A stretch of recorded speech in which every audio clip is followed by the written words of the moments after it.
Today I'm going to show you how to use Lorax pronouns in sentences. Lore has a strong sense of self and is confident in Lorax self and Lore's abilities. Lorax is proud of Lore's self and all of the accomplishments Lorax has achieved, and Lore is not afraid to show it. And I know you might be thinking, whoa, this person right here, super crazy. No, I just like to validate other people and make people feel comfortable with being themselves. And don't forget that neo-pronoun users are people. So why would someone want to use Lorax pronouns? Well, maybe the Lorax, which is a character from a Dr. Seuss book, is that person's comfort character. Because the Lorax is very compassionate and has a lot of love that they want to give. And let's not forget that pronouns are honestly just words, and every word is just made up. So there's no harm in trying to help someone feel validated and feel comfortable, as long as the validation is not something that's harmful to other people, it's not something that's killing other people, it's not something that's destroying other people's lives. I could not be more proud of people for staying curious about themselves.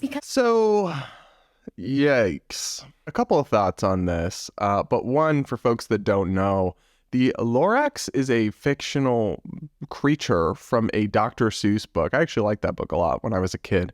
But let me just say this. You know, the argument that's made that, oh, well, it will make people feel better, so you should just go along with it.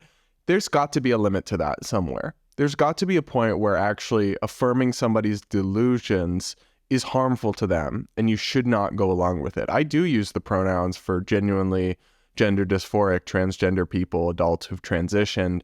I will happily call them she or her or he or him, but I'm not going to start calling people Lorax, a fictional creature from Dr. Seuss. And frankly, I find the suggestion that that is something we should seriously consider doing almost offensive, to the degree that it's being conflated with actual LGBT identity and our legitimacy and the things we can't change about ourselves.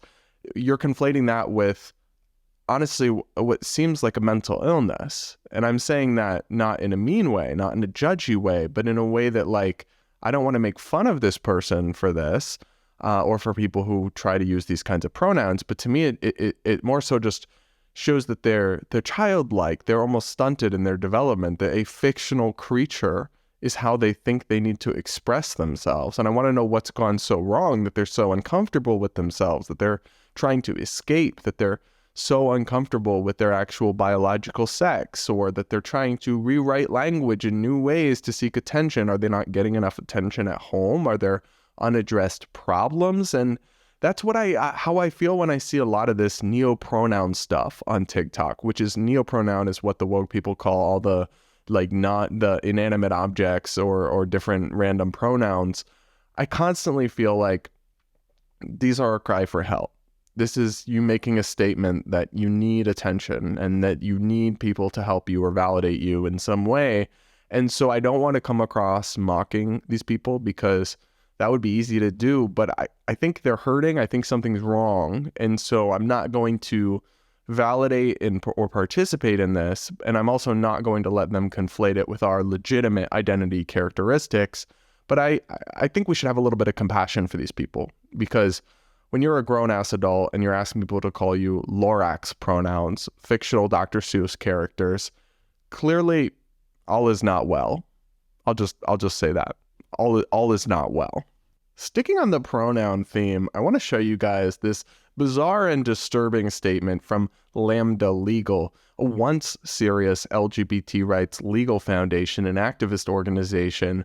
Well, in honor of Pride Month, of course, they recently tweeted, quote, "Pronouns aren't preferred, they're required. Using someone's correct pronouns is a simple act of kindness that can make a huge difference. Pronouns are a crucial part of someone's identity, and no one should have to explain why their pronouns matter and should be respected." Okay, first of all, it's depressing that I even have to explain this to a legal organization, but pronouns are not required. They are not mandatory. You cannot compel the speech of others. It's called the First Amendment. It's called free speech. We have it in this country, and we're not giving it up. Your feelings don't circumvent other people's right to be free from compelled speech. They never have, and they never will. And I actually think this is counterproductive if your goal is to get people to use other people's preferred pronouns, because people, especially Americans, they don't like to do things that they're told they have to do. If you ask people to do stuff, they'll consider it. But if you tell them no, you must do this, oftentimes they'll dig their heels in and they'll get stubborn. So this is not a smart approach. I also think there's an inherent kind of condescension in this take, in this stance. Pronouns are a crucial part, and no one should have to explain why their pronouns matter and should be respected. Actually, no. LGBT people are adults, right? They just like anyone else, should be asked to explain themselves and defend their beliefs and the things they're advocating for. No, people shouldn't just have to assume they're correct or defer to their wishes any more than we do with anyone else, which, newsflash, we don't do. And again, like the Lorax pronouns, I don't think using pronouns always is an act of kindness. I think if they're absurd enough, it could be an act of cruelty to enable some kinds of delusions or of, mental ailment. And I think we need to have discernment about when to use them and when to not.